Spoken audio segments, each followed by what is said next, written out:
sebuah judul yang provokatif. Dan apakah judul ini clickbait? Kita membahas strategi perang di Ukraina yang saat ini berubah lagi polanya. Dalam 2 minggu yang lalu kita katakan bahwa pola serang Rusia di awalnya menggunakan strategi serangan kilat, gagal.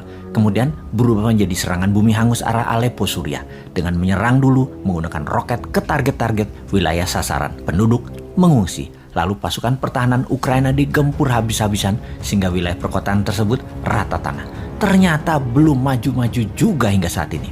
Sekarang memasuki awal minggu ke-7. Lain lagi yang dilakukan Rusia sejak minggu lalu. Kita juga mengatakan di awal perang bahwa serangan kilat di target kurang dari 7 hari Kiev lumpuh. Diimpikan tentara pembebasan Rusia tersebut akan diberikan lemparan mawar oleh warga Ukraina. Namun faktanya adalah perlawanan keras tentara Ukraina, perlawanan keras dari rakyat Ukraina dan NATO terus membantu dengan misionaris tentara swasta masuk ke Ukraina. Faktanya bukannya Ukraina melempar bunga mawar, namun melempar molotov cocktail, granat, dan ditembak sniper. Ini yang kita laporkan kemudian. Rusia ubah strateginya untuk perang kota ke bumi hangus. Namun tersulit adalah melawan perang insurgensi yang dilakukan oleh pihak Ukraina. Hit and run selalu berpindah dan mereka mengembus menyerang logistiknya Rusia. Rupanya strategi bumi hangus tidak juga membuat kota kedua terbesar Ukraina yaitu Kharkiv takluk. Walau sudah dikepung tentara Rusia. Kalau ibu kota Kiev jauh dari jangkauan roket Rusia sekalipun, tidak bisa maju tentaranya. Kota pelabuhan Mariupol digempur hingga bumi hangus 90% wilayahnya. Tetap tidak takluk juga. Dalam seminggu terakhir, Rusia menarik pasukannya di utara Kiev masuk kembali ke Belarusia.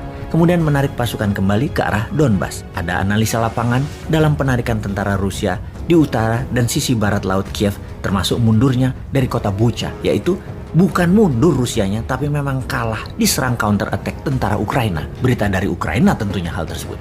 Sementara dari pihak Rusia mengumumkan ditarik keluarnya karena target utama Rusia adalah hanya mengambil Donbas, di mana majunya pasukan Rusia mendekati Kiev adalah untuk menghalangi serangan Ukraina ke wilayah Donbas. Sekarang 80.000 tentara Rusia ada di sisi timur Ukraina dan sisi selatan. Wilayah utara, barat daya, barat laut Ukraina, tentara Rusia mundur perlahan. Atau kalah ya sebenarnya. Yang pasti banyak pengamat bertanya, benarkah tujuan aslinya ingin mengambil Donbas yang kemudian wilayah itu dijadikan buffer areanya Rusia? Kita tidak tahu. Namun membawa logistik sepanjang 30 mil atau 50 km panjangnya di dalam penyerangan Ukraina kemarin dengan target 1 minggu takluk ternyata gagal. Benarkah Rusia gagal di Ukraina? Benarkah Rusia hanya mau ambil Donbas? Benarkah bantuan senjata NATO mengalir terus menguntungkan Ukraina? Dan tentara Ukraina lebih siap secara mental terhadap perang dengan Rusia ini. Dengan mundurnya Rusia di utara Kiev, apakah berarti secara kemungkinan 70% Rusia gagal dalam penaklukan Ukraina ini?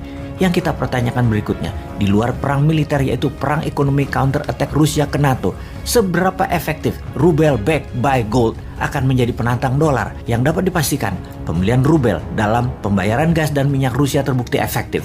Nilai mata uang rubel meningkat dalam 2 minggu terakhir ini. Kita juga semua tahu, sejak penyerangan Rusia ke Ukraina, Amerika telah membangun kekuatan unilateral untuk banyak negara bergabung melakukan sanksi ekonomi terhadap Rusia, di mana salah satu yang terpenting adalah SWIFT, transfer dolar antar bank yang ditutup dari akses bank Rusia, sangat memukul Rusia. Total, Amerika melakukan 5.314 sanksi kepada Rusia sejak pertengahan Februari 2022. Di antara sanksi tersebut yang terutama melarang dunia, termasuk Eropa, untuk membeli gas dan minyak Rusia. Namun kontras dari pernyataan sanksi tersebut, Amerika malah menambah suplai dari Rusia ke Amerika sebanyak 43% atau 100.000 barel per harinya. Informasi ini dengan lantang diucapkan oleh Kementerian Luar Negeri Tiongkok yang menampar muka Amerika. Bahkan bukan hanya mengimpor minyak tambahan, namun mineral lainnya juga Amerika impor seperti pupuk juga meningkat. Sementara efek di Eropa, kalau mengsanksi ekonomi Rusia akan membuat negara-negara Eropa menjadi capital outflow atau uang keluar dari Eropa dan masuknya pengungsi ke Eropa, serta kekurangan energi di Eropa. Jadi sanksi ekonomi ke Rusia oleh Amerika adalah untuk keuntungan Amerika, itu aslinya. Amerika itu double standar negaranya, bangke bener dah cara bernegaranya dalam mengerjain negara lain. Oh iya, Amerika bagaimana sih membeli minyaknya ke Rusia? Kan Amerika negara swasta, ya swasta Amerika yang beli minyak Rusia lalu jual ke masyarakat Amerika langsung.